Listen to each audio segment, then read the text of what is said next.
আসসালামু আলাইকুম ওয়া রাহমাতুল্লাহি ওয়া বারাকাতুহু। সম্মানিত ভিউয়ার্স, কেমন আছেন? আশা করি আল্লাহর রহমতে ভালো আছেন। আমিও আপনাদের দোয়ায় আল্লাহর অশেষ রহমতে ভালো আছি। ভিউয়ার্স, শুরুতে জানাই শাহাপুর কৃষি চ্যানেলের পক্ষ থেকে আপনাদেরকে স্বাগতম। আজকে আমি আপনাদের মাঝে ছাগলের যে বিষয়টা নিয়ে আলোচনা করব, বিষয়টা হলো যে ছাগলের ঠান্ডা লাগলে আপনারা প্রথমে প্রাথমিকভাবে যেই ট্রিটমেন্ট করবেন, আজকে সেই বিষয়ে আমি কিছু আপনাদের মাঝে আলোচনা করব। আপনারা ভিডিওটা না টেনে সম্পূর্ণ ভিডিওটা মনোযোগ সহকারে আমার কথাগুলি শুনবেন।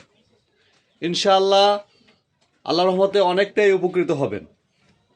ভিউয়ার্স, যে কোনো সময় আপনারা হঠাৎ করেই যদি যে কোনো সমস্যা হয় ছাগলের, ওই ক্ষেত্রে যদি আপনারা হঠাৎ করে অ্যান্টিবায়োটিক খাওয়ান, তাতে আপনার ছাগলের অনেক ধরনের সমস্যা হতে পারে।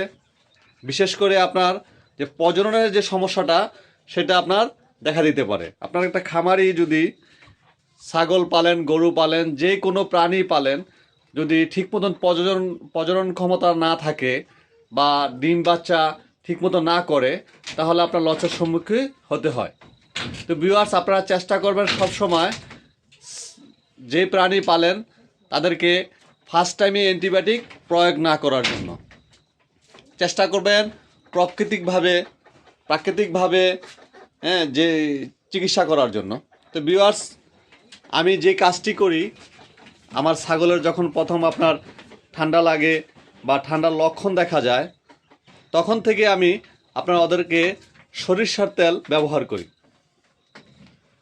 আপনার এই যে দেখেন, এবার মোটামুটি আপনার অনেক বছর পর, এই 15 থেকে 16 দিন অনেক ঠান্ডা ছিল।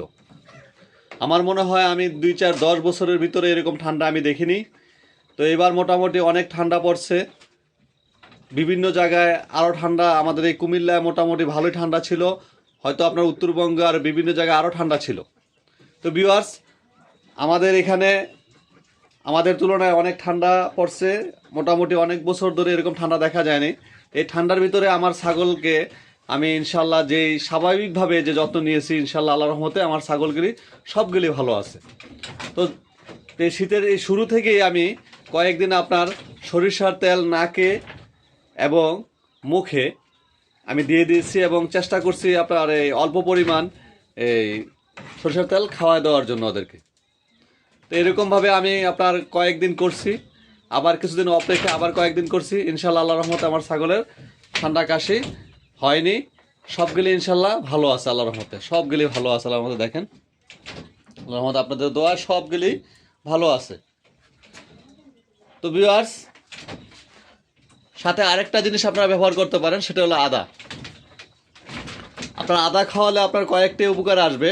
এক, ঠান্ডার উপকার হবে, আর দ্বিতীয়ত আপনার ওদের যে হজম ক্রিয়াটা, শীতকালে আপনার ছাগলের হজম ক্রিয়ার একটু সমস্যা দেখা দেয়, একটু হজম ক্রিয়া কম হয়।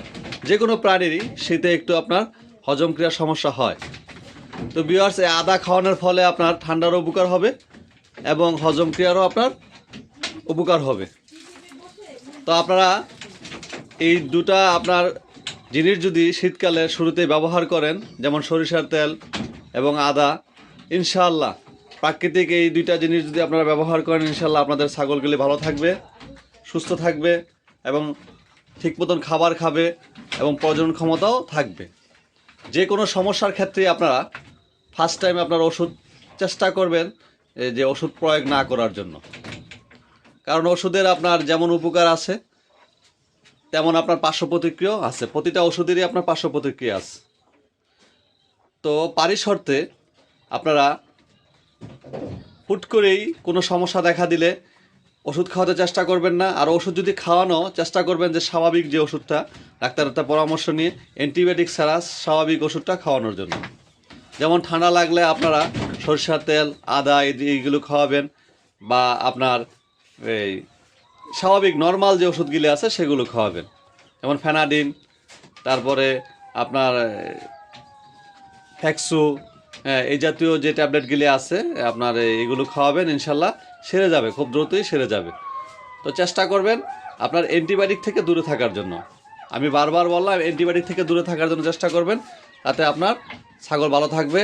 আর আরেকটা কথা বলে দিই, আপনারা প্রত্যেকেই চেষ্টা করবেন 3 মাসের ভিতরে অন্তত কৃমি কোর্স করার জন্য, কারণ কৃমি কোর্স করালে ছাগল আপনার সব দিক দিয়েই সুস্থ থাকে, খাবার খায়, শরীর হেলদি থাকে। আর যদি আপনার খাবার খায় ঠিক মতন, শরীর হেলদি থাকে, তাহলে আপনার ছাগল অটোমেটিকই রোগ প্রতিরোধ ক্ষমতা থাকবে, যে কোনো রোগেরই সহজে মোকাবেলা করতে পারবে।